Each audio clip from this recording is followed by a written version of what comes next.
50 years ago this month, the Democratic Party held their national convention in Chicago. Now, while that convention wasn't as contentious as their three 1860 conventions, where they defend slavery in various forms in American society, it did show a radical side of their party that has come to roost 50 years later. In 1968, the Democratic Party, the power behind the Vietnam War, which by then had seen 28,000 Americans die trying to stop communism in Vietnam, was divided on how to run the war. While there were a significant number of anti-communist Democrats in 1968, my dad was one of them, their party began to see a growing number of progressives, socialists, and communists assimilating into their ranks. Many Democrat college students, members of the Socialist SDS, or Students for a Democratic Society, had become hardcore leftists and showed up at Chicago's Grant Park nearby the 1968 Chicago Democrat Convention, ready for violent action. Many were carrying communist and socialist and anarchist flags, along with pictures of the infamous communists such as Che Guevara, Ho Chi Minh, Mao Zedong, and they were ready to express their disappointment with their party and called for a communist revolution in the streets of America. In the end, Democrat establishment won, nominating President Johnson's vice president, Hubert Humphrey, who eventually lost to Richard Nixon in the 1968 presidential election. Now, fast forward 40 years to the election of Barack Obama in 2008. Many of those radical Democrat, communists, socialists, and progressives who were at the riots in Chicago's Grant Park during the 1968 Democratic Convention and involved in many militant activities across America in the late 60s and 70s were also in Chicago's Grant Park with Barack Obama celebrating his 2008 presidential victory.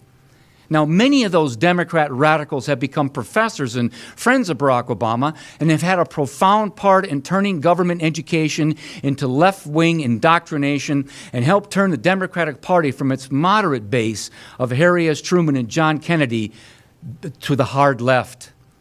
Now, by the way, it's not a coincidence that a few weeks after Barack Obama was sworn in as President of the United States, the February 16th, 2009 cover of Newsweek magazine declared, "We are all socialists now." In 2016, the proud socialist Bernie Sanders was robbed of the Democrat president nomination by the corrupt, progressive Hillary Clinton machine.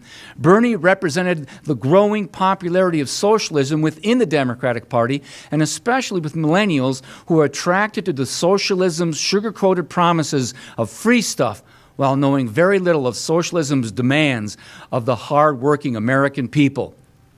Just this June, the political world was shocked when Alexandra Ocasio-Cortez, a 28-year-old socialist, a naive political neophyte, soundly defeated longtime establishment Democrat Joe Crowley in the primary for the 14th Congressional District in New York City. Now, Ocasio-Cortez is a member of DSA, or the Democratic Socialists of America, and like most socialist organizations, DSA believes in the abolition of capitalism in favor of an economy run either by the workers or the state.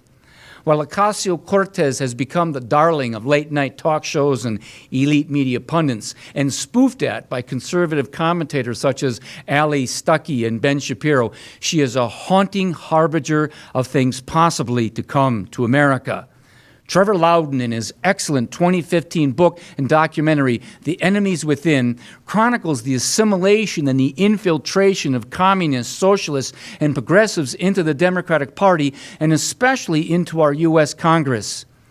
In the introduction, Trevor states, quote, "The Constitution has never been under more threat than it is today. That threat is primarily internal. The U.S. Constitution is being destroyed before our eyes by the enemies within." Thank God the sugar daddy socialists Bernie Sanders and crooked progressive Hillary Clinton were defeated in 2016 as the American people, they woke up and realized that the darkness and corruption of the D.C. swamp was so deep that it was about to destroy the land that we love so much.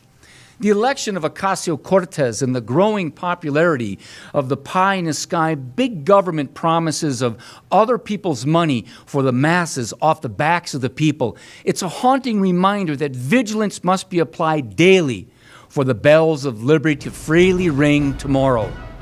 I am Dr. Jake Jacobs. We'll see you next time on One Nation.